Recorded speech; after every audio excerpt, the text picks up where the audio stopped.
हैं आपके लिए छोटे से तोहफे हैं। जबरदस्त माधो सिंह, लेकिन मेरे और मेरी फौज के मतलब के नहीं है। फिर भी तशक्कुर। धन्यवाद। धन्यवाद कहिए। मराठे हमें हराने के बाद हम पर धौंस जमाते हैं। अब ज्यादा दिन नहीं कर पाएंगे। दिल्ली हासिल करने के बाद हमारी अगली मंजिल पुणे है। मराठों को उनकी हैसियत बताने के लिए हमारी सेना और साधन अपने ही समझिए। उन्हें अगर हरा दिया गया तो हम आपकी बेहतर सेवा कर पाएंगे। फिक्र ना करें, हम मराठों का सफाया कर देंगे। आपसे आज्ञा लेते हैं। आपके हुक्म की प्रतीक्षा रहेगी।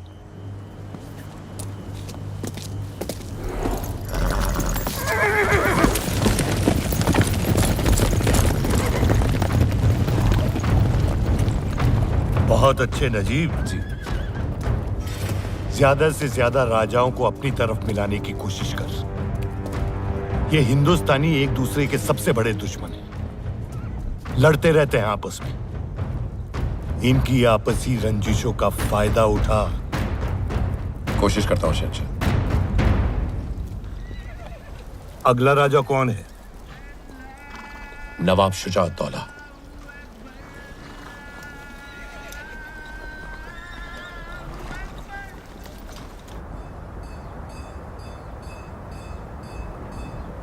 और चंद्रपुर के राजा ने कहा है अगर उन्हें रसद की कमी पड़ती है तो हमारे गुप्तचरों ने बताया है कि अब्दाली इस समय रोहिलाबाद में है।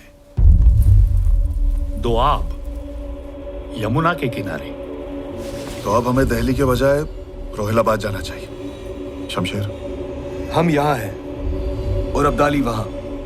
बीच में यमुना है। केवल 200 कोस की दूरी रह गई है। ठीक है, तो मैं गोविंद पंत जी को खबर कर देता हूँ कि वो तुरंत यमुना पर पुल बनाना शुरू कर दे। भाऊ साहब, एक बात बताऊं आपको, अगर लड़ाई द्वाब में होनी है तो शुजा को साथ होना बहुत जरूरी है। बिल्कुल ऐसा ही होगा। गोविंद पंत जी ने उन्हें मना लिया है। नजीबुद्दौला जी, सुना है आपके अफगानी आका आए हुए हैं। नवाब साहब, उन्होंने खुद मुझे आपसे मिलने के लिए भेजा है। मराठाओं के खिलाफ जंग में हम आपका साथ चाहते हैं। लेकिन हम में और आप में आगे तो सुन लीजिए। मराठाओं को हराने के बाद वो आपको वजीर हिंदुस्तान बना देंगे। इसमें क्या बड़ी बात है? ये वादा तो मराठा हमारे साथ पहले कर चुके हैं। क्या भरोसा सदाशिव अपने अल्फाज पर कायम रहेगा? अहमद शाह अब्दाली ने तो लिखकर भेजा। आप खुद देख लीजिए।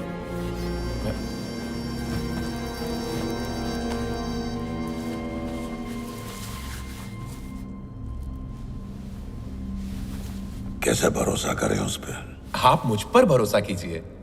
मेरे बुलाने पर ही तो वो आए हैं। और हम आप पर भरोसा करें? हमारे दरमियान तो 100 दरारें पहले से हैं। मैं तमाम दरारें भर देना चाहता हूं नवाब साहब। देखिए, एक बात तो साफ है, इस जंग में पलड़ा उसी का भारी होगा जिसकी तरफ आप होंगे। जरा सोचिए, फिर आप होंगे दिल्ली के वजीर। और आप शहंशाह? नहीं नहीं, मैं मीर बख्शी ही रहूंगा, आपके ज़ेरे साया। तख्त पर किसी मुगलिया कठपुतली को बिठा देंगे और उसके धागे अपने हाथों में।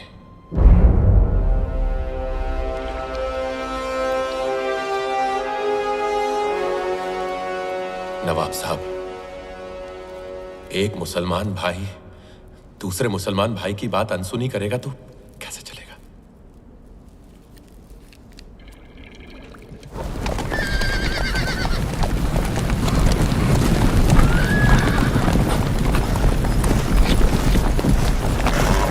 नमस्कार गोविंद पंत जी। आइए आइए। प्रणाम। नमस्कार गोविंद पंत जी, आपसे फिर से मिलने का सौभाग्य मिला। मेरा भी सौभाग्य है शिवन। आइए।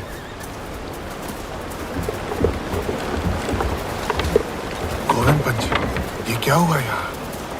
भीषण बरसात ने पुल बनाने ही नहीं दिया। जो बनाया था टूट गया, नावें बह गई। मैंने पूरा प्रयास किया सिमन, लेकिन प्रकृति से कौन जीता है?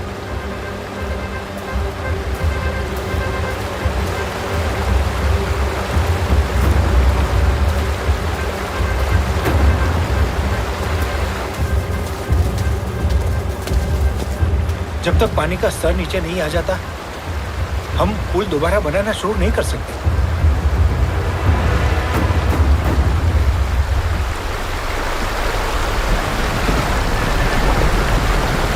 उस किनारे पर बहुत हलचल है।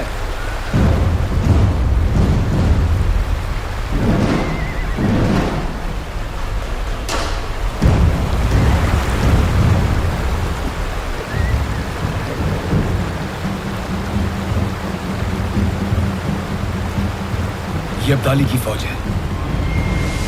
नजीबुद्दौला की फौज भी साथ में है।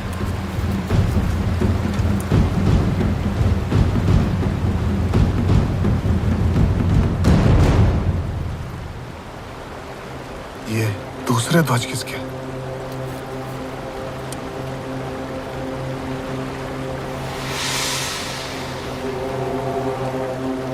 क्षमा करिए, बुरा समाचार है। वो दूसरे ध्वज शुजाउद्दौला के हैं। मुझे हाँ कहने के बाद जाहिर है वो पलट गए हैं।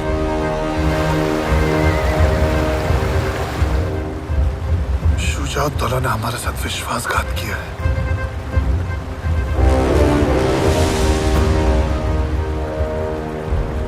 हमारे साथ सूरजमल जी हैं।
लगातार 1 महीने तक नदी के उस पार की अफगानी फौज और हम बस एक दूसरे को ताकते रहे।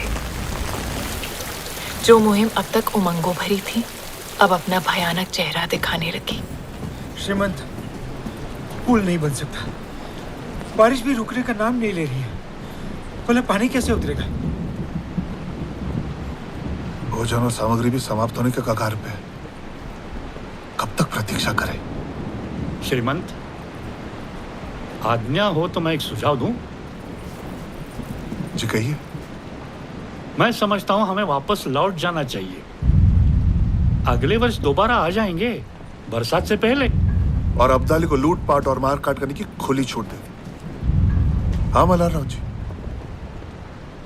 नहीं, बड़े हुए कदम वापस नहीं लौटते। फिर हम क्या करें?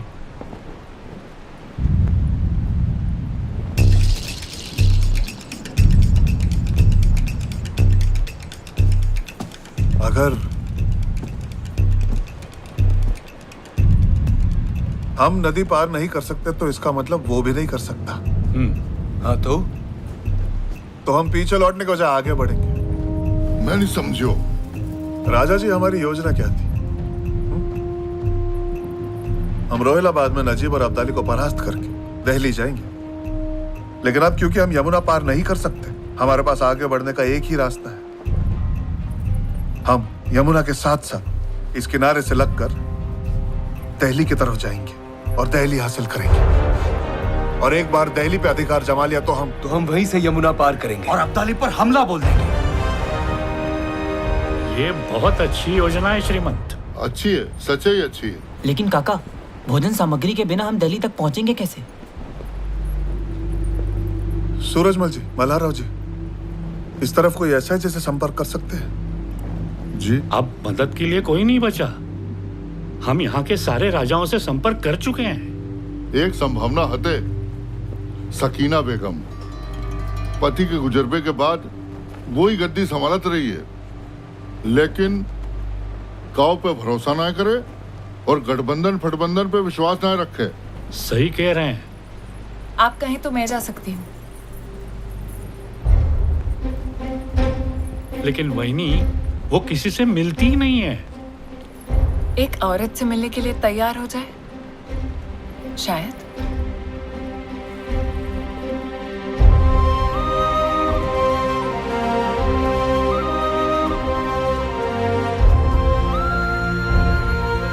आपको जाना चाहिए।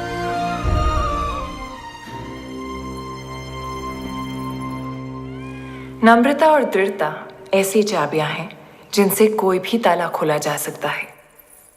कई संदेश भेजने के बाद सकीना बेगम मुझसे मिलने के लिए तैयार हो गई।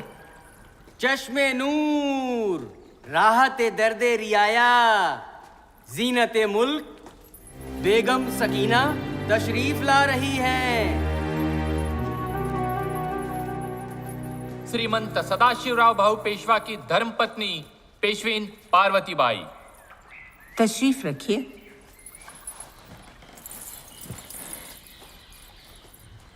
मुझसे मिलने के लिए धन्यवाद। आप हमसे क्या चाहती हैं?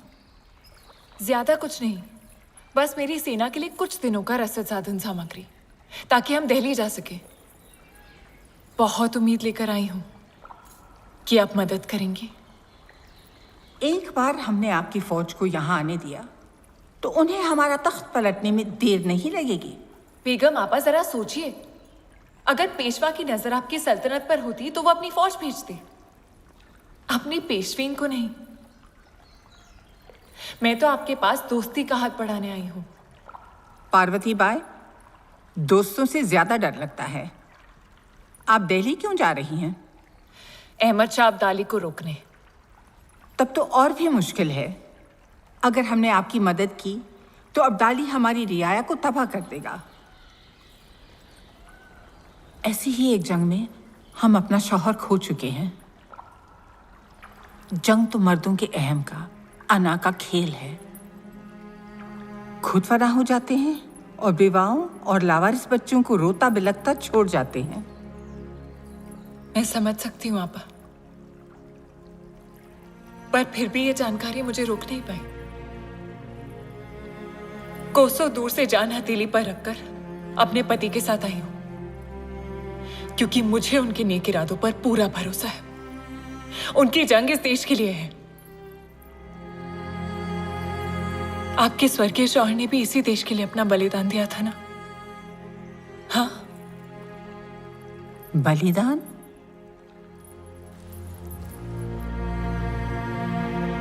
हाँ, बलिदान दिया उन्होंने। और अब आप अपनी रियासत उन्हीं की तरह बखूबी चला रहे हैं। हाँ। आपा, मैं जानती हूं कि ठीक मेरी ही तरह आप भी किसी शाही खानदान से नहीं हैं, और ना ही आप किसी नवाब की बेटी हैं। हम दोनों आम आदमी का दर्द समझते हैं, है ना? जंग में सबसे ज्यादा नुकसान तो उन्हीं का होता है। उन्हें बचाने के लिए हमें एकजुट होना ही पड़ेगा। हमारे मरहूम शौहर का भी यही मानना था, और इसी वजह से वो जान खो बैठे। अगर आज वो जिंदा होते और मैं उनसे मिलने आती, तो क्या उनका जवाब भी इनकार में ही होता? वो क्या कहते इतना बता दीजिए, मैं लौट जाऊंगी।